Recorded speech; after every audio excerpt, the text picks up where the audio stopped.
7h13, Thomas Soto. Je me tourne vers Nicolas Barré, directeur de la rédaction des Échos. Bonjour Nicolas. Bonjour Thomas. C'est le moment d'en profiter, nous dites-vous. Les taux des prêts immobiliers sont encore bas, c'est vrai, mais ça ne va pas durer éternellement et ça, les Français l'ont compris visiblement. Oui, si on en juge par l'envolée des prêts immobiliers depuis le début de l'année, 37 milliards d'euros rien qu'en janvier. Il faut voir que d'habitude, on tourne plutôt autour de 10 milliards par mois.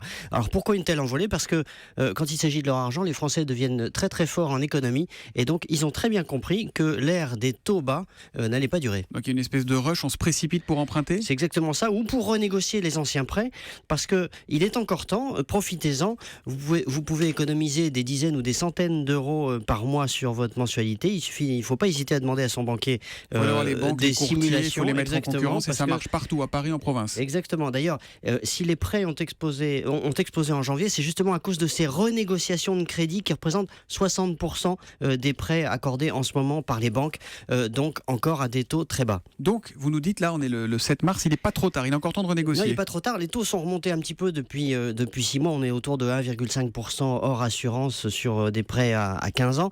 Mais si votre prêt actuel est supérieur à ce taux-là, il ne faut pas hésiter parce que ça ne durera pas. Parce que on a un peu plus d'inflation qu'avant, ce qui incite les banques centrales à remonter les taux d'intérêt. C'est ce qu'on voit aux États-Unis, c'est en train d'arriver chez nous.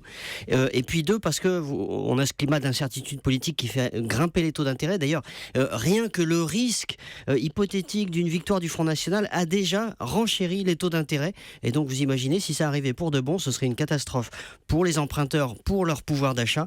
Voilà pourquoi il faut profiter de ces taux bas pendant que la fenêtre est encore ouverte, parce qu'elle va se refermer dans les mois qui viennent. Vous nous conseillez plutôt les taux fixes, j'imagine, oui, tout à fait, c'est ça, oui. pour éviter les mauvaises surprises dans quelques années. Merci beaucoup Nicolas Barré.